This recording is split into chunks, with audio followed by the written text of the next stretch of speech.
Aurreko saioetan kutsadura hitz egin dugu, azkenekoan kutsadura akustikoaz eta kutsadura bisualaz, eta aipatu dugu azkenean naturatik geroz eta gertuago egon, edo landa eremutik geroz eta gertuago egon, kutsadura mailak murrizten direla normalean.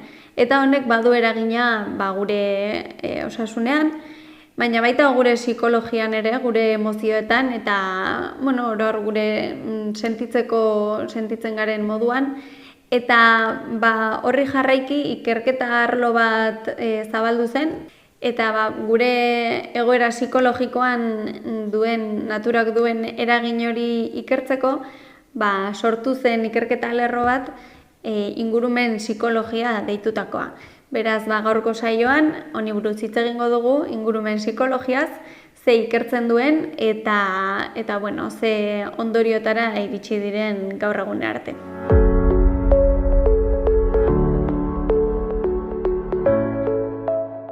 Ingurumen psikologia definizioz izango litzateke gizakiaren eta ingurunearen arteko elkarrekintzaren azterketa. Hortaz, hori aztertzeaz arduratzen den disiplina. Izan ere, guk eragina dugu ingurunean eta inguruneak gugan eragina du. Beraz, horiek elkarrekintza hori guztiak, ze elkarrekintza asko daude, mota askotakoak, elkarrekintza hori guztiak aztertzen eta ikertzen dituen disiplina da ingurumen psikologia. Disiplin arteko eremu bat da, arlo bat da ingurumen psikologia, eta beraz, adar asko ditu eta alderdi askotatik ikertu daiteke. Izan ere, ingurumena, hau da, guk ingurumenean nola eragiten dugun, eta inguruak gugan nola eragiten duen ez ingurumena, inguruak, inguru horretan, hau da, guri inguratzen gaituen guzti horretan, sartzen da ingurumena, baina baita ere sartzen dira elkarrekintza sozialak, sartzen dira hiriguneak, hau da, eraikinak izan daitezkenak, sartzen da informazio inguruneak, ikaskuntza inguruneak, hor badaude elkarrekintzan dauden hainbat eremu, eta guzti horiek ikertzen ditu ingurumen psikologiak. Bai guk nola eragiten dugun horiengan, bai horiek guztiek nola eragiten duten gugan. Beraz, adar asko ditu, baina egia da azkenaldian nahiko indar hartzen ari dela gehien bat inguruneak gugan eta guk ingurunean dugun eragina ikertzen duen adar horretan. Hori klima aldaketagatik eta krisi ekosozialagatik oro har. Beraz, beste gauza askoren artean, ingurumen psikologiak ikertzen du naturak ze onurak dituen gizakiarengan. Aipatu ditugu kutsadurak ze kalte dakartzan, eta noski kutsadura falta horrek onurak dakartza gure ongizaterako.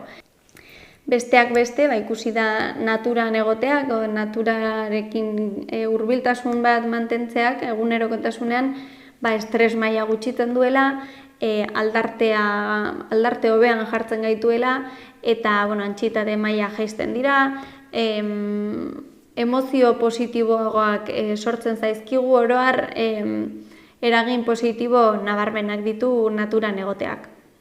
Eta horren arrazoia, gehien bat pentsatzen da dela, naturak bere erritmo lasai hori transmititzen digulako. Azkenean, egunean zehar erritmo oso bizkorrean mugitzen gara, gauza asko ditugu buruan, esan dugu, ze asko ditugula, estimulo asko ditugula, beraz, hortatik, barullo horretatik alde egin, eta naturara, ingurune natural batera, basora, hondartzara, dena delakora, joaten bali magara, hor beste erritmo batean gaude, zea hori guztiak kitzikatzen gaituzten gauza hori guztiak alde batera uzten ditugu, eta naturaren erritmora edo moteltzen gara. Eta uste da gehien bat psikologikoki hainbesteko onurak ekartzen dituenak hori dela. Azken finean, lasaitu egiten gaituela naturaren erritmo motel horrek. Eta noski kontrarare gertatzen da, natura faltak aipatu dugu jada, kontrakoa eragiten digula. Azkenean erlaxatzeko toki hori ez baldin badugu, estres maila horretan mantentzeko arrisku gehiago dugu. Eta ingurumen psikologiarekin erlazionatutako beste gai bat da, ekoantxietatea. Azken aldian asko entzuten den termino hori. Ekoantxietatea da, izenak esaten duen bezala, antxietate edo estresa sortzen digunean, klima aldaketak edo naturaren degradazioak estresa edo antxietatea sortzen digunean, esaten dugu ekoantxietatea pairatzen dugula. Azkenean konturatzen baldin bagara egoeraren larritasunaz, horrek guri larritasuna sortzen digulako eta gainera askotan erlazionatuta egoten da baita ere, ez dugula gure burua gai ikusten edo ez dakigula nola aurre egin edo zer egin egoera hobetzeko edo ez dugula ikusten guk zerbait egin dezakegunik benetan egoera hobetuko duenik. Beraz, guzti horrek, emozio hori guztiek ekoantxietatea sortzen dute. Baina ekoantxietatearen aurretik, hau nahiko termino berria delako, bazegoen jada definituta beste bat, solastalgia, deitzen zaion beste termino bat, funtsean berdina da, antzekoa ez da agian klima aldaketari buruz ari, baina ingurumenaren degradazioak sortzen duen antxietate hori, zure inguru hori, zuk txikitan ezagutu dezun inguru hori edo, adibidez baso bat soiltzen baldin badute eta zuk bereziki erlazio edo sentimendu sakona sortzen baldin bazizun eremu natural horrek, hori degradatuta edo apurtuta ikusteak sortzen duen emozioa izango litzateke solastalgia.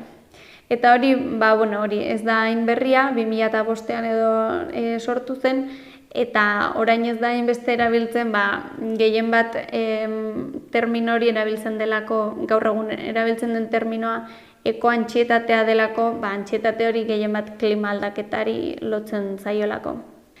Beraz, guk ingurumenean eragiten dugu, bueltan ingurumenak gugan eragiten du, gure psikologian eta fisikoki ere bai noski, eta hor bukatu beharrean zirkuloa badago beste irtenbide bat edo beste aukera bat dela guk bueltan, naturak gugan duen eragina ikusita, guk bueltan berriro ere eragiten saiatzea naturan, baino kasu honetan modu positiboan. Eta hau da ingurumen psikologiak egin nahi duen, lortu nahi duen beste alderdi bat, hau da, ikertzea nola egin daitekeen jarrera ingurumena babesteko jarrerak sustatzeko. Ingurumenaren aldeko jarrerak izango lirateke hori ingurumena babesteko edo behintzat kalteak ekiditeko aurrera eramaten diren jarrera horiek. Gaur egun eco-friendly edo esaten zaion hori ingurumenaren alde egiten diren jarrerak. Eta askok ezagutzen ditugu zein izan daitezken jarrera horiek, adibidez, kontuan izatea garraioa, garraio publikoa edo bizikleta edo oinez ibiltzen saiatzea, birziklatzea, berrerabiltzea materialak edo gauzak, arropa, xauketa murriztea, uraren xauketa, janariaren xauketa, badakigu, nik uste denok dakigula, zein diren eco-friendly edo natura babesteko jarrera horiek. Noski, denok ez ditugu jarrera horiek praktikan jartzen, gehienok ezagutuko ditugu, agian ez denak, baina gehienak ezagutzen ditugu jarrera hauek, badakigu nola izan dezakegun eragin txikiagoa edo eragin positiboagoa naturan, baina badago aldakortasuna jendearen artean jarrera hauek gehiago edo gutxiago erabiltzen ditugun edo jarrera hauek ditugun gure egunerokotasunean. eta jarrera hauetako gehiago edo gutxiago izatea, faktore askoren pean dago, eta hauek ikertzea arduratzen da baita ere ingurumen psikologia. Hau da, pertsona batek ingurumenaren aldeko jarrerak balima ditu, zergatik den, zer den jarrera horiek izatera bultzatzen duena, eta edo kontrara, ez balima ditu ingurumenaren aldeko jarrera hauek, zerrek oztopatzen dion edo zer den jarrera horiek izatea ekiditen diona. Eta ikerketa zabala egin da horren inguruan, zein diren faktore horiek, eta ikusi izan da adibidez, haurtzaroak eragina handia duela. Txikitatik naturan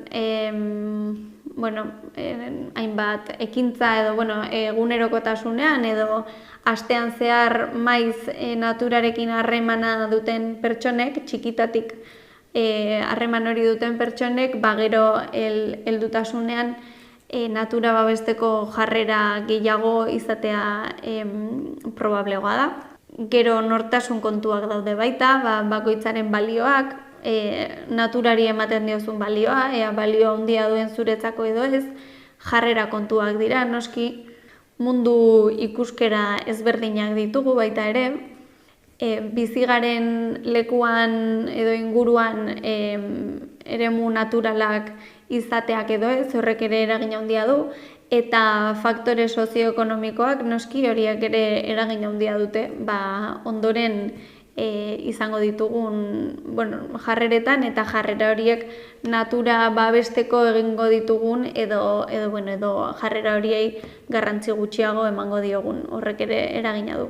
Eta noski faktore guzti horiek konbinatu egiten dira, pertsona batzuk faktore horietako batzu dituzte, besteak beste batzuk, eta faktore guzti horien elkarrekintza batek determinatuko du gero ze jarrera izango dugun eta zergatik izango ditugun jarrera horiek.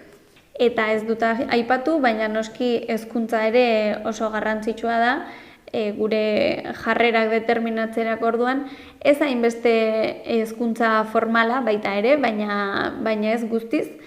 Hezkuntzarekin esan nahi dut informatuta egotea, kasu honetan ingurumenarekin erlazionatutako gaiez informatuta egotea.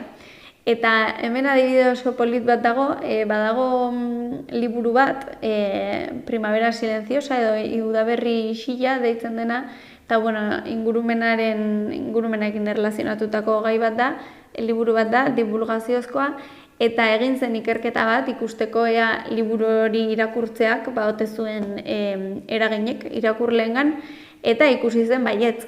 Hau da, honekin esan nahi dudana da, ez dela bakarrik hezkuntza formala, interesa izan ez gero eta informatzen baldin bagara, horrek ere asko eragina handia duela, gero guk egingo izango dugun jarreran eta naturarekiko izango dugun jarrera horretan. Eta kulturak ere eragina handia du. Bizigaren kulturaren arabera jarrera batzuk gailenduko dira beste batzuen gainetik, noski hor beti dago aldakortasuna, baina kultura batzuetan edo segun ze erlijioetan baita ere naturari garrantzia handia ematen zaio eta beste kultura batzuetan ez. Beraz, kultur inguruneak baita ere eragina izango du, guk natura nola ikusten dugun edo ze pertzepzio dugun naturarekiko eta beraz, arekiko ze jarrera dugun. Beraz hor, ingurumen psikologiak duen erronka handienetako bat da, ikertzea edo azterketak egitea jakiteko zer den ingurumenaren aldeko jarrerak bultzatzen dituena edo zein faktorek duen eragin gehiago edo nola egin dezakegun ze metodologia edo ze plangintza egin daiteken jarrera horiek sustatzeko, natura babesteko jarrera horiek sustatzeko, ze faktoreak ezagutzen balima ditugu aldatzen saiatu gaitezke edo faktore batzuei bestei baino garrantzia gehiago eman, adibidez ikusten balima dugu hezkuntzak eragina handia duela, horri indarra eman jarrera hauek sustatzeko. Ze askotan ez dugula, ez egula axola natura edo ingurumena edo klima aldaketa, askotan ez da axola gabekeria, baizik eta, inertziaz jokatzen dugulako, ez? Ohitura batzu ditugu, momentu historiko batean bizi gara eta, esan genezake kolektiboki jarrera batzuk ditugula, eta horietetik alde egitea zaila da batzuetan. Baina nik ez nuke esango axola gabekeria denik, baizik eta, inertzia batean sartuta gaudela. Beraz, badago baita ere puntu bat, beraz, ingurumen psikologia ere erabili dezakegu gure ongizatea hobetzeko eta ingurune osasuntsuagoak sortzeko. Eta hemen, aurreko saioetan esan dudan bezala, naturarekin geroz eta gertuago egon, eragin positiboagoak edo eragin positibo gehiago sumatzen baditugu, beti datorrondo naturatik gertuago egotea, eremu berdeguneak sortzea hiriguneetan, ez balima daude, horrek positiboki eragingo digulako psikologikoki. Beraz, ingurumen psikologia ere balia dezakegu, jakiteko nola hobetu dezakegun gure osasuna eta baita gure osasun mentala ere, osasun fisikoa eta mentala. Eta betikoa, berdeguneak beti datoz ondo, natur eremuetatik geroz eta gertuago egon, haiekiko atxikimendua handituko dugu eta beraz haiek babesteko grina edo sustatuko dugu edo behintzat, hori da teoria eta hori ingurumen psikologiak pista asko eman dizkigu gaur egungo erronkei nola aurre egin jakin ahal izateko. Beraz, hau izan da dena ingurumen psikologiaren inguruan, gai oso polita, nire iritziz behintzat, eta hori, hurrengo saioan beste gai bat ikusiko dugu.